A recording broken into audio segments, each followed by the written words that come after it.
Por lo que la primera labor del Espíritu Santo es llevarnos a reconocer nuestra condición miserable. No olvides esto.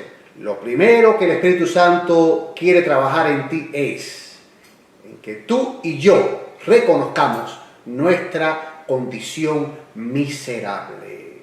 Miren cómo lo hizo con David. David acostumbraba a asomarse al balcón de su dormitorio, pero esta ocasión fue diferente y sin lugar a dudas marcó su vida. Sucede que cuando él se asomó a recibir aire fresco, a cambiar un poco el ambiente que tenía, vio una linda mujer, la casa del frente, que se estaba bañando. Estaba bañando en un lugar de la casa que él tuvo acceso. Él tuvo acceso a través de su balcón a poderla ver. Fue tan impactante la escena que David deseó estar con esta mujer. David indagó sobre ella con su hombre de confianza. Él le dijo que ella era una mujer casada. David no tuvo escrúpulos y con todo la mandó a llamar. Ella accedió y ustedes conocen el resto de la historia.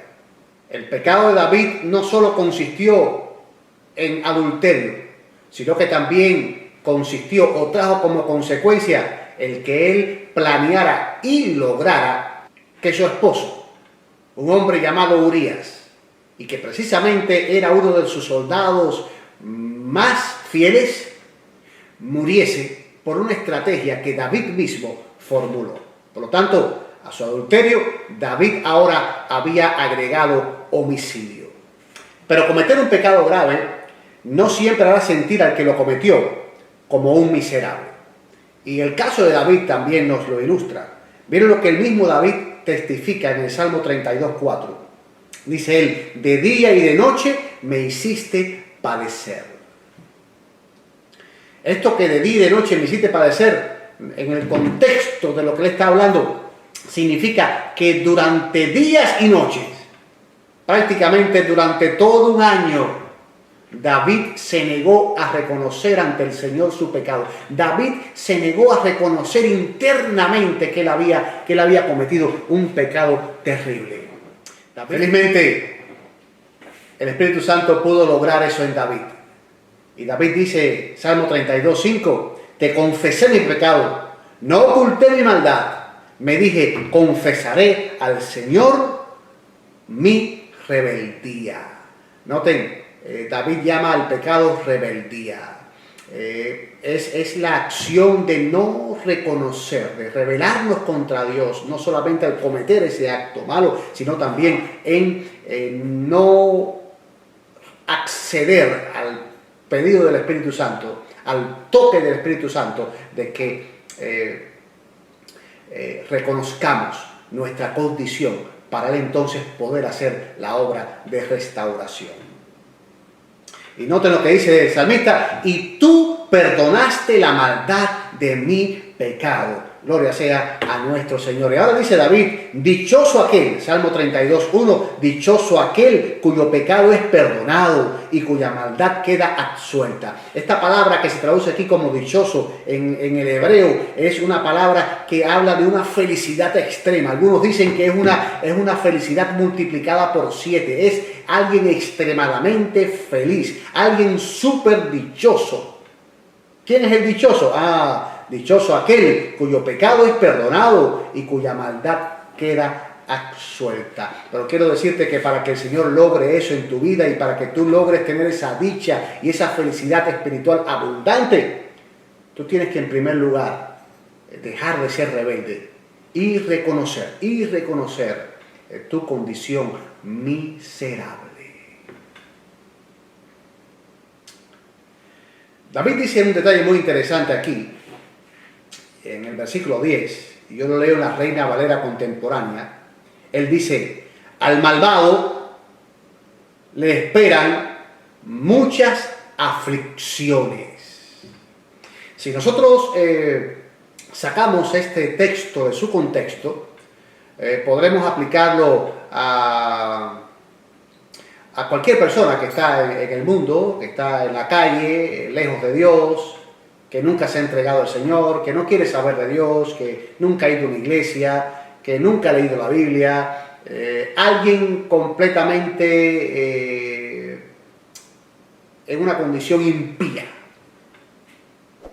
Pero si ponemos este texto en su contexto, nos podremos dar cuenta que David fue ese malvado. Sí, porque una persona que está en la condición en la que estuvo David es una persona malvada. Pero lo interesante es esto. Lo interesante es que cuando tú y yo estamos en una condición malvada, miserable, el Espíritu Santo va a venir a afligirnos. Sí, estas aflicciones, producto de nuestra condición malvada, en este contexto, se refiere a lo que David sufrió. ¿Cuánto sufrió? Dice él, se envejecieron mis huesos en mi gemir todo el día. Realmente el Espíritu Santo lo tomó y lo llevó y lo llevó y lo llevó hasta el punto en que él pudiera reconocer su condición, su verdadera condición de miseria espiritual, para entonces continuar, perdonarlo y que él llegara a ser feliz, llegara a recuperar la felicidad y la relación estrecha con el Señor.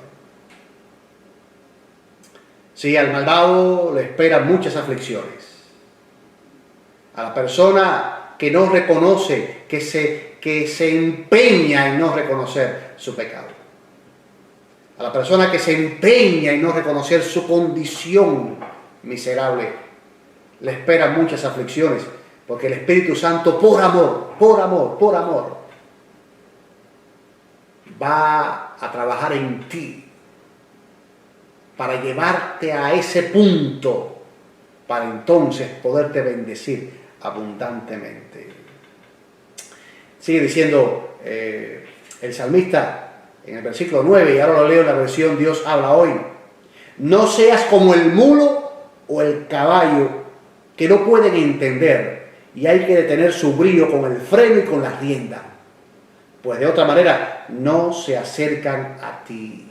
Así que, ¿qué es lo que dice David? No seas como ese burrito, no seas como el caballo, no seas como esa bestia que no razona, que no entiende, que se resiste.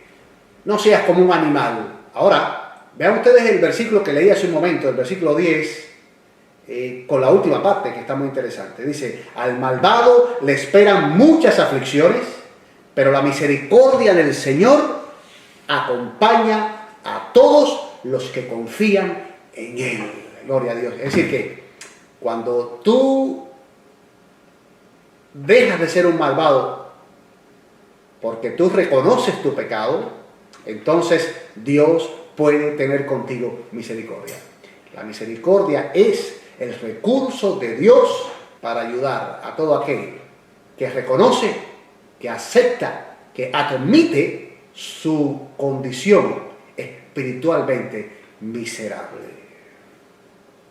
David es una ilustración de cómo Dios nos puede alcanzar, inclusive en medio de una vida tormentosa de pecado. Sí, la condición miserable aquí es el bajo mundo del pecado. Es ese bajo mundo al cual el apóstol Pablo se refirió cuando le escribió a los Efesios. Efesios capítulo 2, versículo 1. Yo voy a leer una palabra de Dios para todos. Dice, hace tiempo ustedes estaban espiritualmente muertos a causa de sus pecados y sus ofensas contra Dios. Sí, el Señor encontró a David en esa condición. Y el Señor ha encontrado a muchos de nosotros, nos ha encontrado en esa condición. Pero lo lindo de esto no es en qué forma el Señor nos encuentra. Lo lindo de esto es lo que el Señor es capaz de hacer, lo que el Señor puede hacer por ti y por mí, una vez que nosotros reconocemos nuestra condición espiritual miserable. ¿Me estará escuchando alguien que está sumido en los vicios?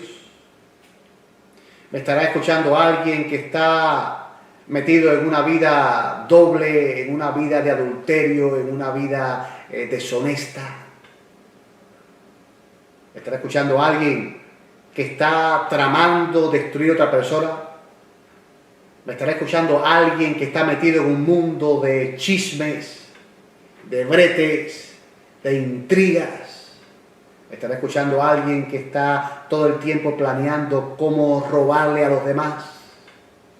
No importa cuál sea tu situación, no importa cuál sea tu mundo, no importa si estás en este momento en el bajo mundo del pecado. Lo importante aquí es que tú reconozcas tu condición miserable.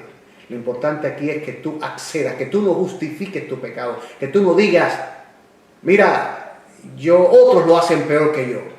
Conozco a gente de la iglesia que lo hace peor que yo. No, este no es el punto. El punto es que tú, individualmente tú, así como yo, reconozcamos, accedamos al llamado que nos está haciendo el Espíritu Santo ahora mismo, de que reconozcamos, de que nos rindamos, de que digamos, sí Señor, yo soy esa persona miserable.